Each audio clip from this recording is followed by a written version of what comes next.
After testing 30 different brands of human and synthetic hair, Dosso Beauty was the only brand that tested negative for all heavy metals. The product that tested the highest for heavy metals was actually human hair.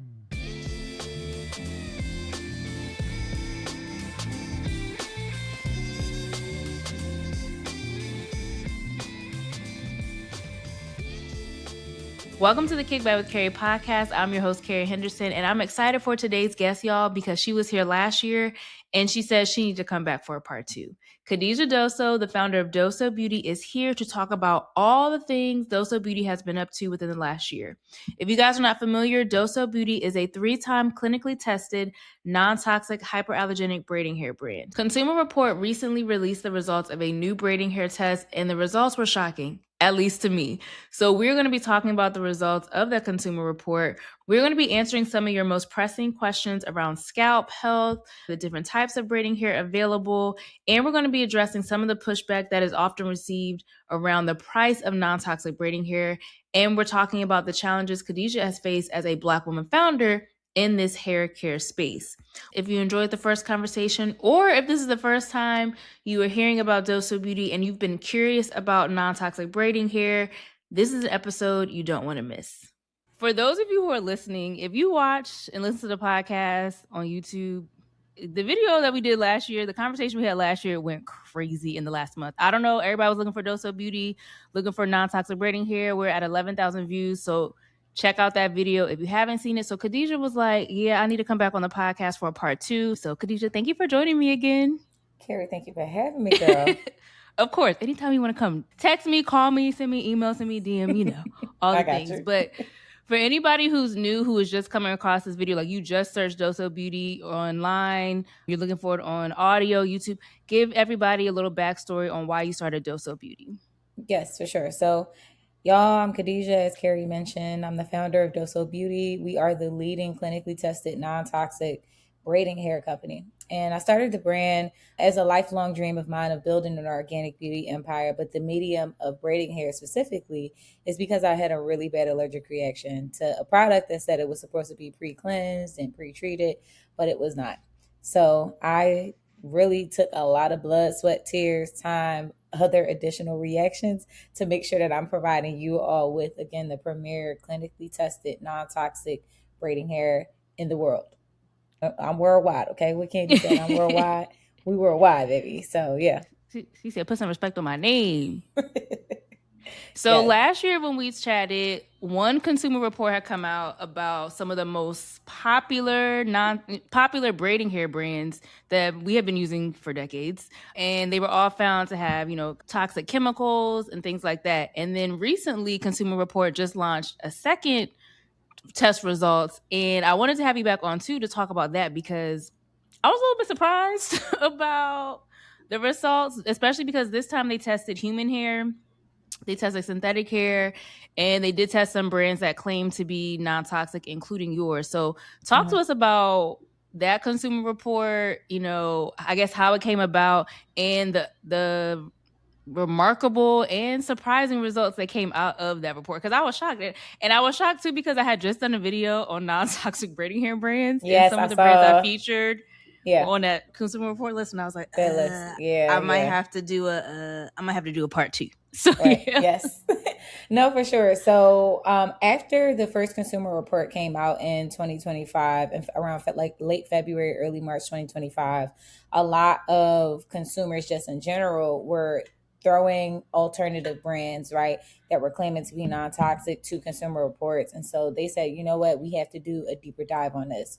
So they decided that they were going to blindly purchase 30 different brands that were synthetic and human. They did not call me and say, Kadidja, can you send me some hair that I prettied up? And no, they ordered from Amazon at that, right? Just straight blindly from Amazon, our product. And then for some of the brands that aren't on Amazon, they order from their website. Again, it did not say Consumer Reports on the title. We did not pick a special pack of hair or anything like that. But they decided that they were going to do a test on those 30 brands to really get to more of a molecular level of how braiding hair and hair extensions really are truly impacting and what their compounds are. what they found is after testing 30 different brands of human and synthetic hair is that Dosso Beauty was the only brand that tested negative for all heavy metals, which is extremely surprising. The highest part too, outside of, I know we're going to touch on the braiding hair more specifically, but just so people know, the product that tested the highest for heavy metals was actually human hair. And so I really want people to think about that. Think about wigs, think about weaves, think about, oh, I'm only going to use, human hair for my braids because it's better. No, it actually has a higher amount of it. And then I'll give a deeper level from an industry perspective as well, too, on that. Human hair is just a title. That does not mean it's actually coming from a human's head. Really? Molecularly in the industry, really, it's saying it's known as human hair because it's human like. Most of it actually is a polymer, right? Or a blend of hair that just can reach up and not burn and sizzle at a certain heat temperature. So it has a high heat sensitivity. So most people think like, oh, I'm going to use human hair, that's better. It's not. It actually has more lead in it. It has way more VOCs in it. Very, very high, extremely high levels of like Why? lead and heavy chemicals. Why are their chemicals so high? Because when we think human hair too, what was that movie where Good Chris hair. Rock did Good Yeah, Hair? good hair. And it's like we're watching them like shave the hair off people's heads. Like we're thinking it's coming from some. So why, one, is that really false advertising? And two, why is that type of hair chemicals so much higher? Well, number one, there's no regulation. So it's nobody to tell you to say whether it's human or not. Nobody's doing a test out here like, yeah, this is human. No. Like yes, human. Like, no, Right. that's not how it goes. You Mm. can get on Canva and design packaging and go on ChatGPT or Claude and design your product description. You can SEO optimize and SEMrush the best name for your product just to get it out there. It's all marketing. There's no regulation around it. That's number one. Number two, the other part too is that like when you don't know better and when the people that consume the product are not a part of the back end and business of the industry, this is how it happens. We're unveiling truths because it's important to us. It just Yeah. so happens that the team specifically that's has been working on these studies through Consumer Reports happen to be Black people, right? Black women, Black men who have Black daughters who actually wear their hair in braids. And so it's near and dear to their heart. But majority of the industry that sells the product and markets the product doesn't look like us. So they just care about the money and revenue that's coming in. They don't Right. care about the actual impact of it. In regards to the human hair, though, remember, it just needs to be very high heat sensitive. So of course, there's probably going to have to be more metals, more chemicals that are in the product in order for you to be able to curl it and do different styles with it and manipulate it. But again, that just makes it even more dangerous for you. Child, we learn something new every time. Every time. Last time you were educating us, this I'm gonna have to have you on like once a year, like everyone. It is time for our yearly conversation with Kadidja. She got new information to tell us and to teach us about what's Yes. going on. Okay, so that means Dosso Beauty, only brand out of all the tested human hair synthetic hair that didn't Mm-hmm. have any metals in it. Any heavy metals, no heavy metals detected. And I found that out maybe a week before it went public. But remember, we had already done 2 clinical trials. That's the other Right. thing that differentiates us from all of the other non-toxic brands or just brands in general. I had already paid for 2 separate clinical trials, one to determine that we were clinically tested non-toxic and the other to determine that we were hyperallergenic. So I already knew that we had a safe product, but this rubber stamp is now our third trial that said that. Right. And I appreciate that you guys do that because some brands that I featured did say that they were clinically tested, but yours is the only one that I've seen that's actually like posted the results on your website to be able to, because it could be hair, it could be beauty, any type of beauty product. People will Yeah. always say, well, clinically tested. But I think you're the only one that I've seen that literally says, here are the results of that test. Yes, you feel free to download them. It's public information. The whole point of me, like, if we go back when we first just started today and last year when we talked about it, my reasoning behind starting Dosso Beauty was because I believe in transparency in beauty, right? Now, I'm not going to give y'all my trade secret agreements. Of course, that's crazy. That's Of not course not. smart, right? Right. But which customers be asking me for the trade secrets. They're like, but how do you change the color? I'm like, y'all, please. All right. Like, I'm low giving you key, a lot. I'm not gonna ask for it, but I low key in my mind be like, so how did they make their hair and it don't have nothing in it though? Can't I give you know, that trade secret. That's a trade I secret know. agreement. But But I will clearly be as something's transparent. working. No, Clearly something okay. is working though, because Listen, nothing was found. So clearly you something's know, working, right? okay, three times in a row. And now I'm tell y'all, if y'all got something else to say, I don't know what to tell you, baby. I just can't please you. You need to find somebody else. But yeah, no, for sure. Like the whole point of me starting Dosso Beauty, was to find transparency in beauty. I literally used to walk around, grew up in West Philly, and like was in the neighborhood, like was watching my mom, my aunts, my neighbors, their hair all fall out, or them get traction alopecia, or them have seborrheic dermatitis, and like have all these problems. And I knew that we only had two beauty supply stores that were in between where we lived that were walkable. Back then, most of the women did not have licenses because, and this is a whole nother, this is me getting my history back, but again, like Philadelphia was a part of a major hub for the Great Migration, especially from South Carolina, right? More specifically. Right. In South Carolina during the 60s and 50s, it was not normalized for women to drive, to have licenses. So they only could go places where their husbands, could take them, or where they could walk, or where they could get the bus, i.e., bus boycotts, all the things, right? If we really think about the history of it. So for us, like my mom, or I'm the first woman in my family, in my immediate family, to get a license, right? To have a car, right? To own a car. They only had two different beauty supply stores that they either got on the bus or they walked to, or they had me walk to. So I would walk into these beauty supply stores asking like, well, my aunt used this product, but her hair fell out. What are these chemicals that's in this? And they would literally be kicking me out of the store. You asking too And many so questions. I think like, girl, you asked too many questions, You asking right? too many questions. Too many questions. And like, it's again, it just had me thinking, my wheels turning always as a child. Like, well, we just need transparency. Like, I want to own an organic beauty empire, because if it's organic, then it's helpful. Then it won't like make their hair fall out or make them sick and all the things. And so that's why it was, as soon as we dropped the results, like Earth Day last year, I was like, nah, we're putting both results on the website so people can see. Right, because I do believe that like if you're going to consume something, you should have transparency, or at least say, hey, I can back this thing up. Even for Amazon is like, we're a big seller on Amazon, and Amazon is super strict about claims and false claims at that. Right, so any of the brands that might be saying non-toxic or hyperallergenic, unless you upload literally a report to Amazon to showcase your results, to show that you are certified hypoallergenic, certified non-toxic, certified organic, right?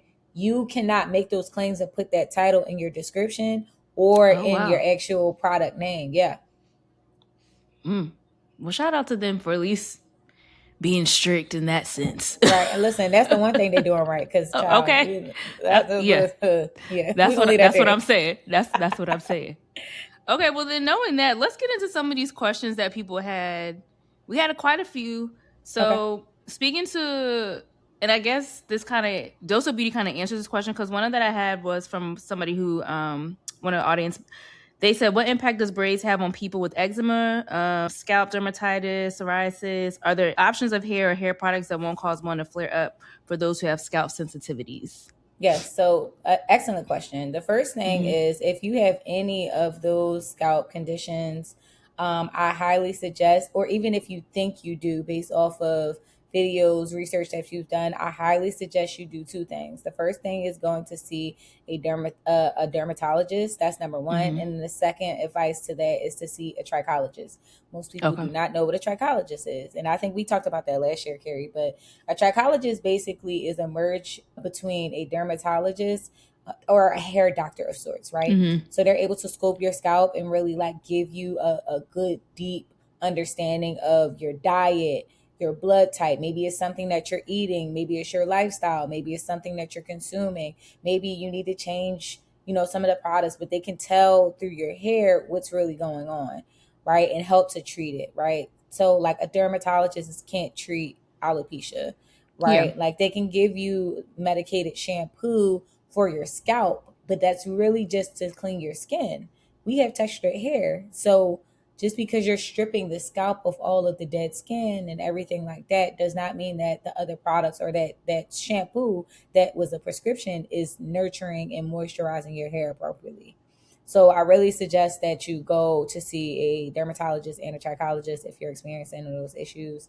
One of the things that can be helpful with protective hairstyles, if you do experience eczema, severe dermatitis, like all those different things, is being able to have a protective style that you can wash and wash frequently and then not look crazy, after a few weeks, right? So for us, like people always ask, can I wash my hair with my braids in? Absolutely, I suggest it. We actually have a clarifying shampoo called the Braid shampoo with Dosso Beauty that literally has a nozzle in it. It's amazing. You can get in between your parts. Like if you have cornrows like me, like it's time for wash day tonight. All right. So I'm gonna put a stocking cap on. I was say get a stocking cap or wig cap. I saw somebody do that, and I did that when I got back from vacation. I was like, let me go ahead and use a wig cap and get in there. And it makes it last for at least like another 2 weeks, right? Like personally, I know the girls be in a tussle about the time of keeping the braids in. I personally, as a professional, do not think that you should keep any protective style in for more than 4 weeks, right? And definitely not without going, getting 2 washes in at minimum, like while you have that protective style in. Well, I'm taking these out today. Okay, good. Because it's been long. I mean, I was going to take them out today anyway, but I feel like now that's really a sign to take them out today. Yes, please, Keri, Miss Keri, baby. I've washed it more than once. Okay, good. But I do need to take them out. And honestly, speaking to your point about scalp, I have noticed too, like as I'm getting older, like I think my scalp has gotten drier because I'll put my hair in braids, and I'm like, because our scalp is exposed to the elements, it's like it's more irritated now when I'm like, I didn't have this problem last year or 2 years ago when I switched braid, but my scalp will still be like, girl. And that's the other part too, is like I always compare your hair to like a plant, right? Like if the leaves are brittle, then it's going to start to break and like break at the root. And if the soil is dry, it literally will be irritated. Some of the leaves will die, like some of them will fall off. It'll be super sensitive. So you really got to take care of that. The second part too, irregardless if you have a skin condition or not, is like making sure that you are actually properly moisturizing your hair while you have your protective styling. It's not just okay, I got braids in, I'm not doing nothing for my hair for the next 4 weeks. Like, no, it's in a protective style, but that you still need to make sure that you're adding moisture and water to it. Get a spray bottle, get a misting bottle, get a nice little leave-in conditioner spray, leave-in conditioner spray that like is lightweight and it's not going to make your hair super heavy. Use our rice water braid spray to add the moisture back in and to, help prevent breakage and give you that protein that your hair needs while it's not being manipulated. And then the other key part is really taking some time in between your protective styles to really just let your hair be. So when you take your hair out today, Keri, don't worry about blow drying it right away. Oh no, we're not doing all that. Free, baby. It's gonna be a twist out or a wash and go for at least the next couple weeks. Good. So you know this thing's good. Because it's necessary for you to make sure that you are letting your scalp breathe. Like for me, I took like almost a month off of braids for myself, right? Like obviously I have a braiding hair company. I own a salon as well too. So I can get my hair done all the time if I want to. But I wanted to make sure I was giving my scalp a breather because when I came back from Africa in December, I kind of did a little too much. So I was like, baby, we got to chill on the styles. And I got some curly clip-ins that I could just literally clip. So that way my hair feels free, that it's not bounded by a braid, bounded by a twist, bounded by another hair extension on top of it, but it actually can breathe. And after, right before I got this style line I have now, like my hair felt the healthiest it has in 6 months, honestly. Yeah, I did too much when I wore it straight at the end of last year. I think I did like 2 months straight, and I never wore my hair straight that long. I went to my hairdresser on my birthday. I said, girl, she said, we're going to get it together. I said, the curl ain't curling like they supposed to. I did a twist out, and part of it's still straight. I tried to do wash and go, it don't curl. She was like, we're going to get it together. And she revitalized. She was like, you also needed a trim. And I was like, I knew that. Yes. But yeah, sure. So no, we're going to do twist out, wash and go for the next couple weeks and let it breathe. Yes. One question my line sister had, which I was like, this is a really good question because she and I both get twists, and so we use I won't say the brand name, but we Uh-huh. use a brand twist hair that feels it mimics almost human hair, like in terms of texture. So Yeah. her question was, do you have plans to extend the braiding hair type to twisting hair? We actually sell Marley hair. So yeah. I saw them. I saw the twisting hair on there, but I thought it was for crochets. So we have a crochet collection. Technically, the overarching collection that is a crochet hair because people can utilize Marley hair to crochet in to create like an afro look. But you also can use it for mini twists. You also could use it for jumbo twists. You also can use it for me. Sometimes when I do a slick back, if I want a little extra little something in my bun, I put some Marley hair right on there and it mimics our texture. So we do have Marley hair. Well, then I must text you the hairstyle that we get, I and you got tell you. me if that's the right hair for that.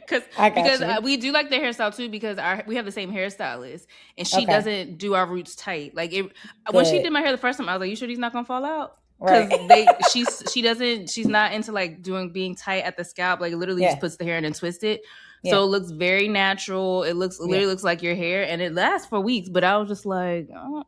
So yeah, okay, I'm gonna text you. And, Okay. I because got now you. I'm curious. Because she was like, yeah, ask her if she's gonna do hair like this. I was like, I'll Yeah. ask her and see what she says. One of my friends asked, do you have braiding hair for kids? Now I know you have the 16-inch Hmm. length, and I tell them, I'm like, if you want to get it for the little ones, Yeah. try that one. But do you plan on doing any other hairstyle types that could be for the littles? Yeah, no, right now it's not in the future plans right now to Mm-hmm. do any additional colors or lengths that we don't already have.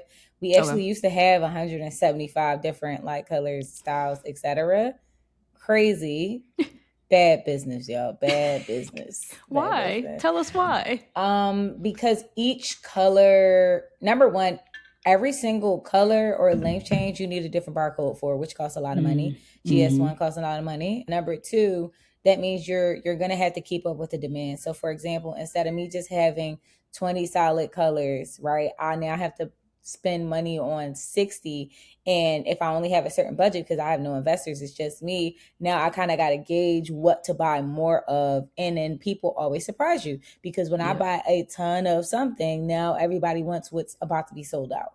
So it is tough. But for the children, y'all can use the 16-inch. We have plenty of moms that come in, they use the 16-inch. Number four has been a very, very, very popular color this year. More people are finding that their hair is brown. Maybe the sun is changing their hair. That's very much possible. But we have all of the natural colors for the children in 16 inches in the single packs. Okay, I'll let her know. Thank you. Yeah, our hair is more brown than we think. Because no, child, when we get braids, it was 1 or 1B. I was like, there's Right, I know. that's it. So, are there any plans to expand to Europe since you are worldwide? Because someone had asked, they said they were waiting for Dosso to have a retailer in Europe because they don't have anything even remotely similar there and they're struggling. And I have Yeah. referred them to a UK brand because I don't know exactly where in Europe they are, but I Hmm. was like, check out that one brand We too. ship But globally. We literally ship okay, globally. I ship out to London, Paris, Switzerland, Amsterdam, Tokyo, all of the APO sites, okay. Japan, literally daily. So like DHL is at the warehouse daily picking up. So we ship there. But we are actually going to be in Europe in June. So I'm I love excited. getting an exclusive here. You This is the know, place where I get exclusive. I did not know this. yes, yes, we are going to be at NHA Paris, which is an amazing, Nice. incredible hair show, the largest European hair show, black hair show. And so there will be about 30,000 people from all across Europe that will be coming there. We'll be there for June 6th and June 7th. So we'll have a booth, we'll be able to sell product and everything like that there. So that's for the Parisians. You also could catch us a week later at Star Mm-hmm. Studios in London. So we're going to be doing our braid bar activation at a beautiful, beautiful salon where not only will people be able to get their hair done, but they'll be able to come and shop with us. And also we'll be Nice. doing like a panel discussion and working with the main hookup as well too, which is a UK based company that's incredible and connects braiders to customers. So yes, we'll be in Paris and London this June and potentially London again in October. Don't quote me on that yet, but for sure, June 6th and 7th in Paris, and then June Come on, 14th in international. London. I love that. So someone had asked, how often are batches tested? And I know you mentioned you had done 2 clinical trials on your own consumer report. I guess I would probably reframe that to say, is testing something that's going to be a part of the ongoing business model? Like, are you testing once a year just to make sure, you're still chemical free? Like, what does that look like? Yeah. So biannually. And this, for those who understand, clinical trials are extremely expensive. Again, I am a solo founder, solo funder, baby. All of the grants I got, they have been grants, just that. And so we don't have any major investors yet to sponsor it. And none of the trials have said, oh, we're just going to do it for free. Because if somebody wants to sponsor, this is a plug. If you would like to sponsor our clinical trials, I absolutely would welcome that. But as of right now, it's really expensive to produce those trials. It also takes a bit of time to do and conduct a trial, to analyze the results, produce the results, and everything like that. So for us, it's going to be biannually. We actually are going to be visiting when we're in London, because our hair is also to an EU standard. Sorry, buried the lead on that one. Our hair is tested to EU standard. And so the company that did our hyperallergenic testing, we're going to be visiting the facility. So we'll give you guys a bit more information on that. We'll be able to do some marketing around that. And also they're going to be white papering for us just to really give a deeper delve of like truly what does the results of the clinical trial mean, right? In layman's terms, right? How did you guys test it? Like, what were the results? We know that it was tested on 100 sensitive skin test subjects, but like, what does this really mean? So we're doing some work on the back end for the marketing piece, but for sure, clinical trials are going to be a biannual thing as of right now that we'll work on, just to ensure that, like, we're still providing the same type and amazing and incredible high quality product, and making any tweaks to make the products even better. And we know UK standards are more strict. So if you UK standard, you're in a good space. Yes. How does a beauty supply store become a distributor for Dosso Beauty hair? Yes. Amazing. So we have a where to buy page and a wholesale inquiry form on our website on dossobeauty.com. So you guys can send us a message there. And then our customer support team and the team that works with our retailers, they'll send you a message back. And we have concierge. So literally all you have to do is purchase 12 items, show us some of your business credentials, especially if you are a beauty supply store retailer. So that way we can see that and vet, your actual credentials and everything like that.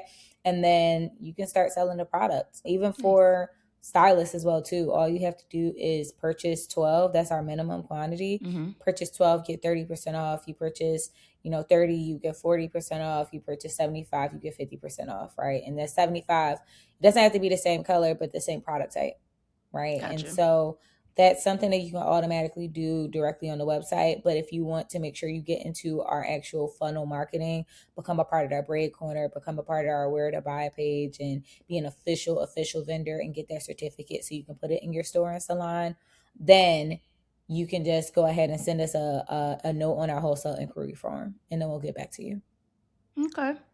Anyone listening? Yeah, go to the witebsite. Yes. So someone had left a comment on our first episode, last episode we did. They said apple cider vinegar rinses prevents itching and makes the hair softer, so it's good for something. And I think the comment was on the clip that I had clipped the part where we were talking about the myths about apple cider vinegar, and we do that to wash your hair, and you had talked about how but still there's chemicals in it. So I just wanted you to touch on that again, because I had responded to that, and I was like, yeah, that may be true. We do apple cider vinegars, we do feel relief, but your whole point was that there's chemicals are still in the hair even when you do that. So can you speak on that a little bit? Because I think that's one thing that kind of has us in a chokehold. Yes, for sure. I think we can scrub, as Black women, we can scrub that ground and that floor, that laminate floor, until we see the white meat, right? But like, if the foundation is broken, the floor gonna cave in, right? Like, it's only but one touch that anything could crumble. And it's the same thing when it comes to the apple cider vinegar, because literally all the vinegar is doing is literally just like with your fruits and vegetables. It's just stripping off the outer layer of chemicals. It's not stripping or taking away any of the toxic chemicals that are eternal and made up of the actual hair. Yes, it makes it a little softer because it's not coated with the top coat of plastic. But what about the internal parts in plastics that like are filled with lead and mercury and etc.? Like it can't take that away, because that's how the product is made and compounded. Well, there you have it, y'all. So the last one was the one I told you about before we started this long comment. So I'm gonna try to sum it up. Okay. Basically, this person's point was it's because of synthetic hair. And I guess their whole point was that they're trying to figure out, or they're basically saying that even because of synthetic hair, it shouldn't cost more, even though it's, hyperallergenic, it's still synthetic hair. And so to their point, they felt like it's more of a greed thing with the pricing of the hair, because at the end of the day, it's synthetic hair. Okay. That's basically the summary. I'm trying to summarize because okay. It's really long. It's basically, and I was like, now y'all don't have to say she's being greedy. I was like, she's not being greedy. Is crazy. Greedy it literally is crazy. It says greed on here, and so I was just greed is crazy. So she was like, if you really care about people and the harm that they're doing, why wouldn't you make it affordable? So there's an argument about the price of the hair because, if we go to the beauty supply store, we can get synthetic hair $5.99 a pack, $6.99 a pack, whatever, versus what is being charged for Dosso Beauty hair. So I just want you to touch on that because, So I'll start off by saying this, that like the pricing of the product as it is right now is the most affordable that I can make it without me going into debt and going out of business. So would you guys rather have access to a product or for me to go out of business? That's the first part, right? Right now with the tariffs and looking at everything that's going on with the war, with the cost of fuel, etc., I'm paying almost the same exact amount that I'm paying for the cost of good or a single pack of hair as I am for shipping. I haven't increased the pricing since the war started because I'm eating that cost because I know that affordability is important. I know that unemployment rate is up, right? And it's impacting who the most? Black women, which are the top consumers of our product. And so for a 3-bundle pack of our hyperallergenic, clinically tested, 3 times clinically tested, non-toxic braiding hair, it is $30, $30 USD. Think about it. You walk outside and you spend $20. That $5.99 pack of hair from the other brands can cause you cancer, psoriasis, infertility, a whole slew of other health concerns. And on top of that, irritate your scalp, your back, your skin, your child, your partner, your man, your woman, your anybody. So at the end of the day, if you want a higher quality of price of product, then you have to pay a higher price. And again, I'm not even priced as high as some of my competitors. That is true. For a single pack are charging more than we charge for a 3-bundle pack. Yeah, because I think some of them are like $40 for just one bundle, $28, $30 for one. Yeah, you need 6 to get your hair done. For me now, it's like, okay, make the investment of paying $60 to get the braiding hair that you need, that you can be assured that is confident, that is clinically tested, non-toxic, that is safe, that is soft, that is safe for yourself and for your braider. Or you can spend $14, $15, $16 and have to buy 5 of those other packs that you're only paying $5.99 for. So now you already up to $30 and you're buying toxic hair and you're losing out on it and it's shedding and it's popping your braider's fingers and it's taking a long time to get the style done because their fingers are raking through the hair. Like, so you have to pick your poison. And I think, my last point that I'll touch on before we move on is that I recognized as a young child, my grandmother already told me that I wasn't for everybody. Dosso Beauty isn't for everybody. There are plenty of people who, have said, hey, we know your product is clinically tested, non-toxic, but it just didn't work for me, right? That doesn't stop it from being clinically tested, non-toxic. I will never make a false claim to say this product works 100% on every person. I can't make that claim. I can now say that 99% of the braiding hair in the market is filled with toxic chemicals because we have reports out here for that. And Dosso Beauty is the 1%. So if you want to get with the 1%ers of the best braiding hair in the game, come on over. She's like just saying. And when we, if God willing, if and when we get investors that can fund higher purchase orders than I can myself with my little coin right now, then I will try my best to make the product even more affordable and even more accessible. Yeah, and I would think too, and just in general, production of higher quality is going to cost more than it costs to make something that is full of chemicals. Yes. To me, It's like fast fashion. Like if you hear right? all the Like stuff you that's can do going fast on, fashion for 10. Yeah, now there's that big 10 cents lawsuit with with I think Shein. Shein because of all of Yes. the chemicals in their clothing, but they can produce at the price that they can sell at the price that they sell because it doesn't cost them anything to produce. We Exactly. always have to think of cost of goods sold when you're thinking about pricing, y'all. Yes, What is for it sure. costing them to make that? Because I think I heard another Black woman founder talk about that. Like I think it was a lip bar. Melissa said when it Hmm. comes to shipping, she's like, I don't charge you all what I really should be charging for shipping. She's like, so basically it Yeah. costs them, every order costs them a couple dollars because they don't charge us the full price of shipping. Yes. And I was like, y'all are out here, Same. and I get it. We're out here trying to save our communities and do and make a bit and start a business, have a business, a thriving business. So But we need a profitable business, and like at the exactly. end of the day, it's not about me being greedy. It's about survival. Not only do, and this is not to the person who wrote the comment. This is to anybody. At the Mm-hmm. end of the day, I have bills to pay. I have my family bills to pay. I have more than 12 employees, interns, and assistants to pay. They all have to be paid, and that's a part of it. The Yeah. product as well too. Like, and again, shipping is crazy right now with the fuel charges, right? Like, y'all know gas is $5. Girl, I said I went to Eggs is Costco. $9. I literally had to skip over eggs yesterday. I said the reason I got a Honda is so that I wasn't putting more than $30 in my tank. And I go to Costco. Me spending almost $50 at Costco, I said, now we have a problem. We got a You problem. know, Because it should not cost me $50 for a Honda to fill up my gas I tank. spent $60 yesterday and it didn't even fill my tank up. Like, Mm, mm-mm, that's just mm-mm. where that is where we are right now. So that's unfortunate.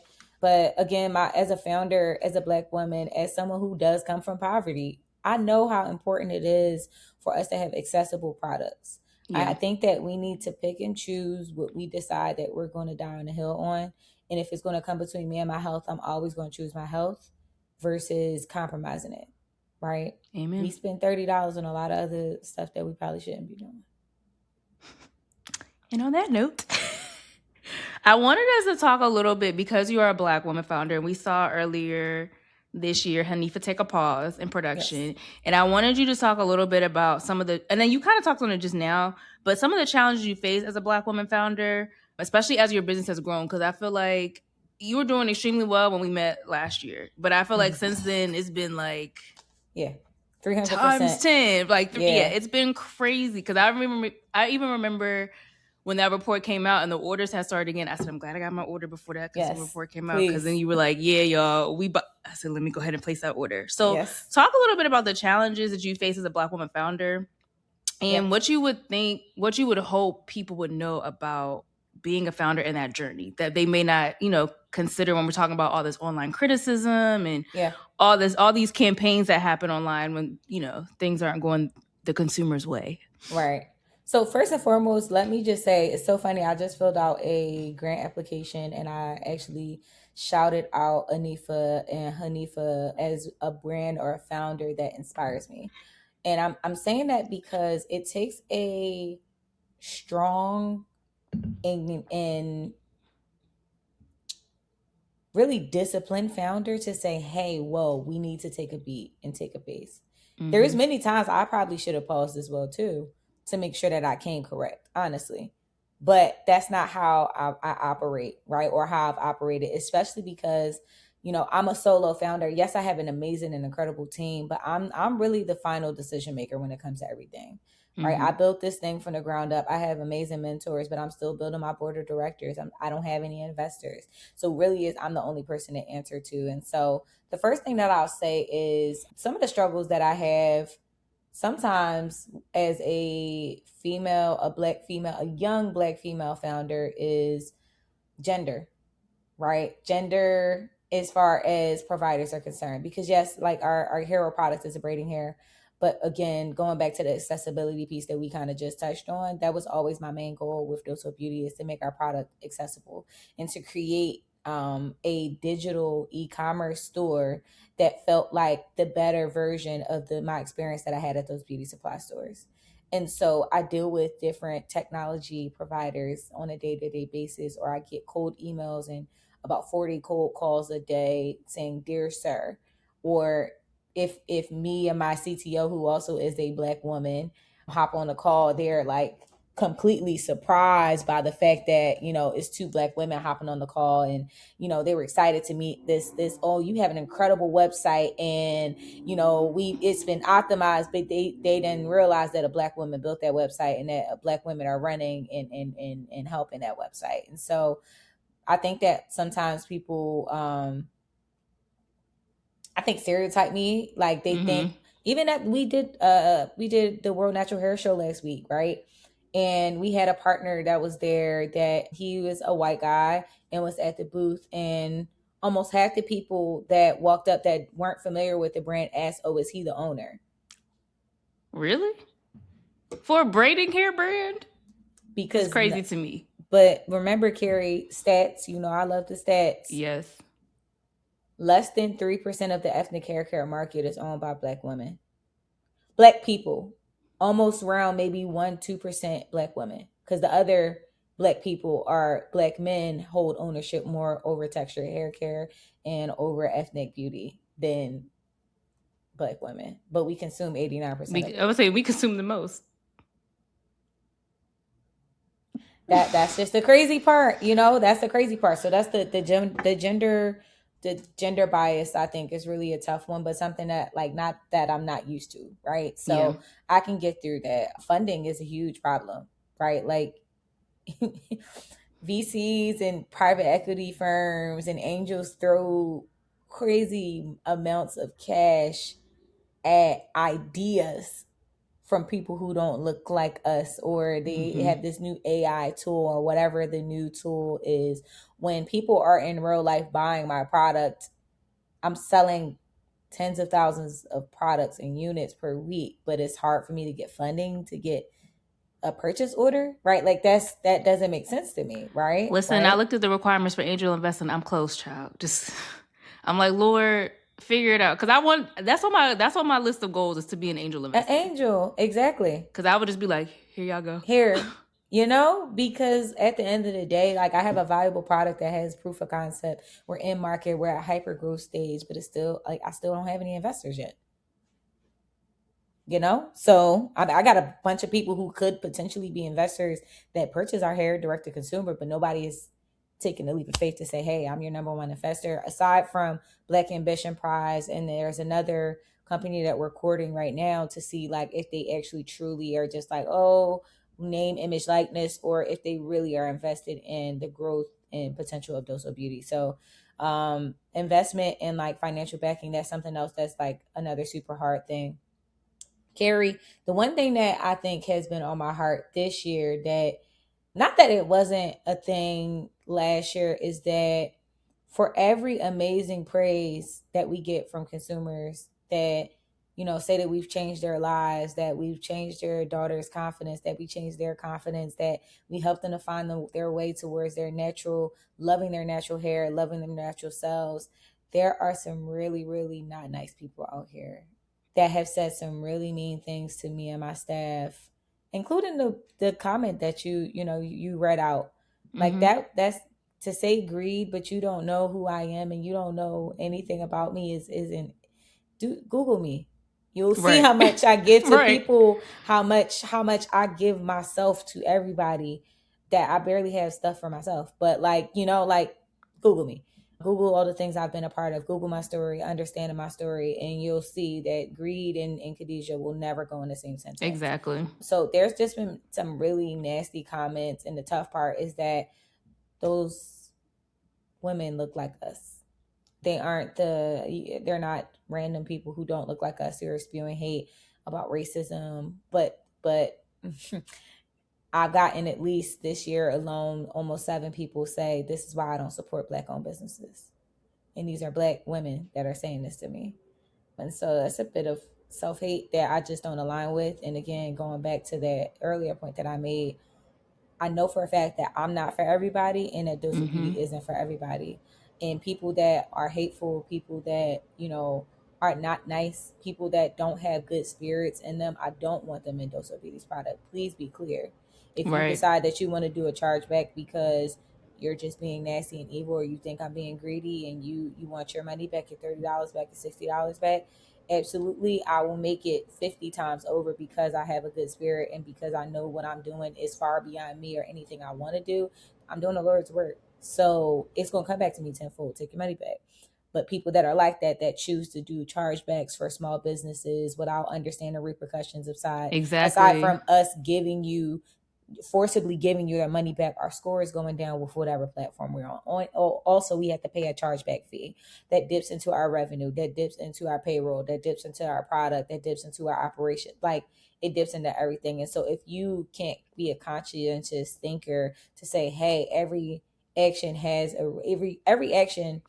has a cause, but also there's another action that's followed behind it and it will affect somebody, then I don't want you to be a Dosso Beauty customer. Yeah. And that's on the record. Like, I don't want you to be a Dosso Beauty customer because you don't understand that this is a lifestyle that and a community that we're building to change the world.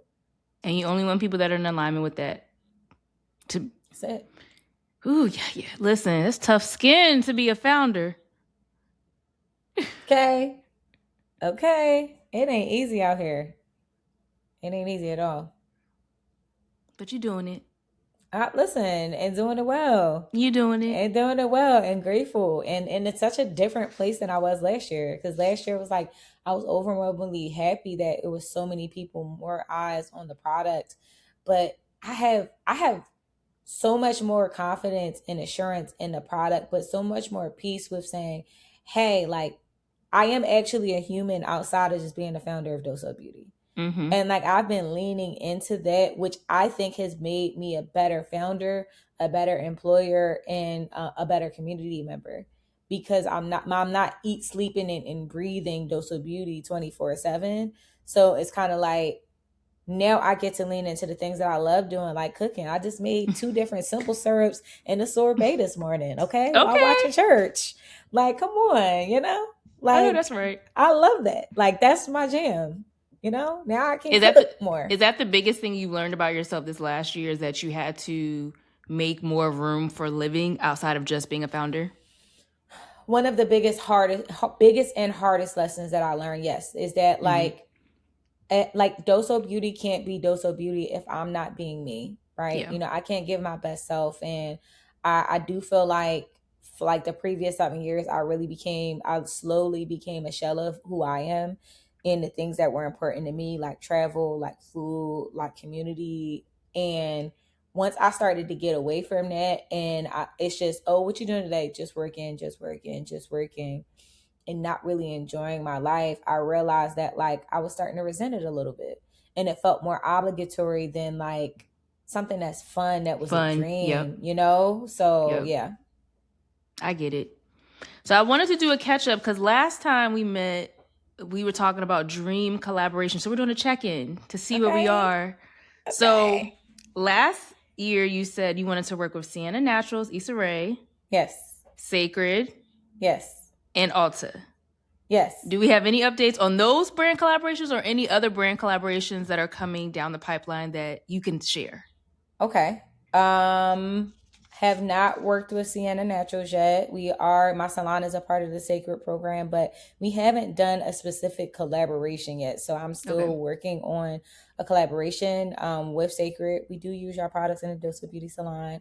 But that's close. Listen, that's a step further than you were last year. No, it was, but it would be nice to really like, because the CEO is a trichologist and an incredible hairstylist. Like, I would love to work with her. Mm-hmm. So definitely speaking that still into existence, hoping that we can make something happen in the next year. Ulta have not moved forward necessarily with anything with Ulta, but haven't moved backwards either, Like, so I think that's okay there. Collaboration. This is one thing that it's always been on the brain, but that I'm more so at the forefront with now that I'll add to that list is working with a major studio and also finding a major distributor, a beauty supply distributor.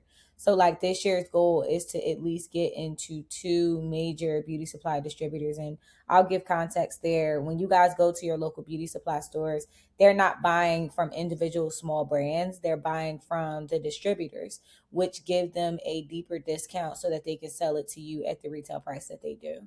Right. So that is why you can buy, I'm not going to say the name brand, a $5.99 pack of hair, because they buying it from them for like $2 and then they selling it to you for $6, $5, you know? So getting a really a great partnership with a distributor is the main goal, because again, the goal is to have access. Like, yes, we want you to come to DossoBeauty.com. Yes, we would like you to go to Amazon if you have to.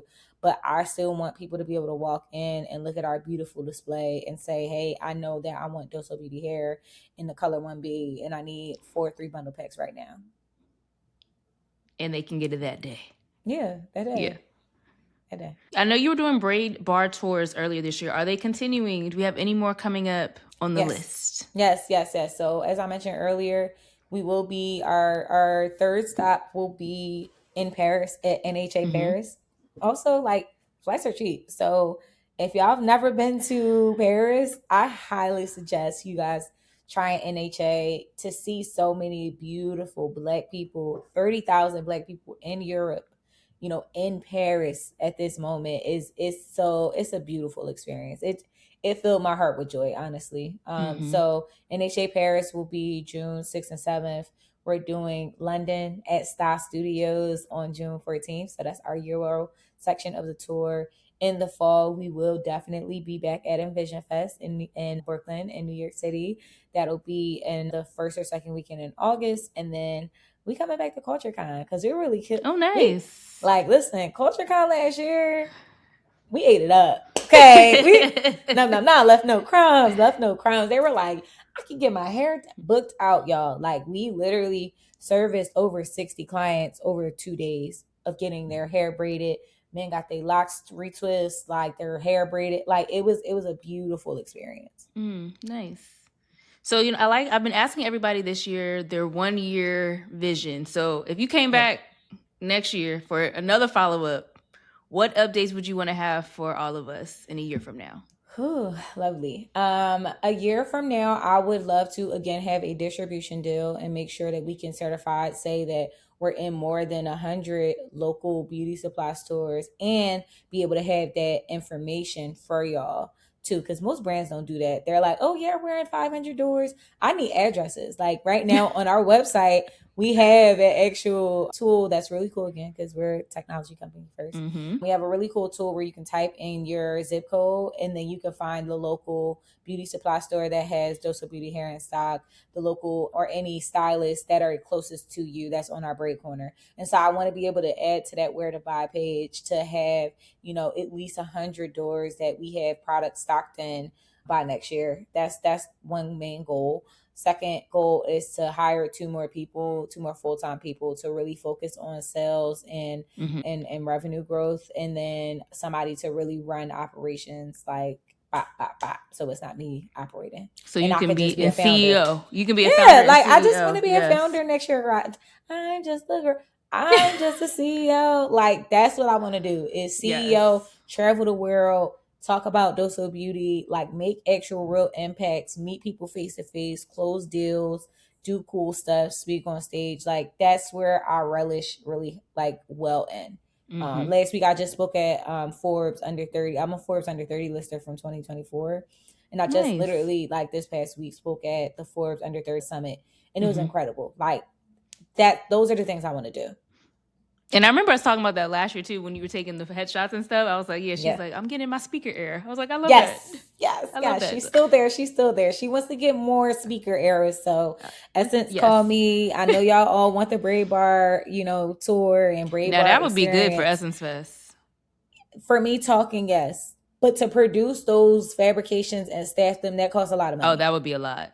At minimum, I'm spending like like $7,000 to $8,000, not even just on the build out, travel, staffing. Like, it's expensive. Okay, yeah, speak. We're just gonna stick with speaking. Yeah, I have some product on me, hear me talk about it, and then y'all go to the website. It could be like do the presentation, like, now when this is done, y'all can meet me over here and buy some products. Meet me here. Okay, I got you. It's gonna get shipped out today.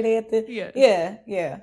I love that. Well, let everyone know where they can check out Dosso Beauty, get the products, all the things. Yes, so you guys can purchase Dosso Beauty products from dossobeauty.com. That's DO S as in Sam, S as in Sam, O BEAUTY.com.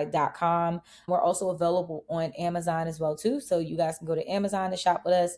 If you're in Philly, Jersey, New York, Delaware, anywhere, pull up to the shop. We actually have an amazing retail store and luxury hair braiding salon in Philadelphia called the Dosso Beauty Experience. If you type it in Google, you'll see it. Please come stop by, say hi to us, ask us questions. If you guys have questions, you guys can send a text to our customer support and they'll get back to you during business hours, or also you can send an email to support@Dosso Beauty. But if you want to connect with me on a founder end, you can hit me up on LinkedIn. I'm also on Instagram. If you type in Dosso, DOSSO, both my personal and my business page will pop up. But yeah, I'm excited to connect with people in the community. And this is one more thing I want to say, Keri, is every single person who is a staff member of Dosso Beauty, whether they're a Braid Bar Tour staff member or they're an internal staff member, has been uniquely trained and qualified to answer questions. So maybe you might not be able to get to me, but if you get to my staff, I promise you they are equipped, they are professional, and they're incredible. So they'll be able to answer any questions. And if they don't know the answer, they'll be honest about it, and then they'll ask me. So please, y'all, my girls are amazing. My guys are amazing. So if you can't get to me, definitely make sure you tap in. There's many ways to contact us. So yeah. I'm going to drop a link for last year's episode, because in that episode, we talked about more of the hair care myths. We talked about cost and benefit of getting protective styles, not just braids. We talked about marketing strategies for consumer packaged goods. What else? Challenges of launching an organic brand, not just braiding hair, but an organic brand, because those challenges can be a little bit unique, especially when you're dealing with having to overcome myths of what people think about organic and natural. And that's a conversation I also had with Hannah McCall from Clean Beauty for Black Girls. We had talked about some of the things we have to do in terms of educating our community. So I'm going to leave a link for the episode that was blowing up on YouTube so you guys can check it out. Kadidja, thank you so much for joining me again, kicking back with me on the podcast. I appreciate you so much. I am excited to see where Dosso Beauty goes. And I tell all my friends that are getting braids, I'm like, please go to Dosso Beauty and get your hair. I send everybody your way. I appreciate everyone who has tuned into this episode. Make sure you check out this episode. Go back and watch some other episodes. We're kind of if you haven't cut on the theme, we're talking to a lot of people who are doing amazing things in terms of clean beauty for us, because we want to be safe. We want to be healthy. So check out this previous episode with Kadidja. Check out the Clean Beauty for Black Girls episode with Hannah to learn more about how we can use safer beauty products for ourselves and our family and our friends. So thank you again for tuning in, and I will see you guys next time. If you enjoyed this episode, drop a comment below, and don't forget to subscribe to the Kickback with Keri newsletter.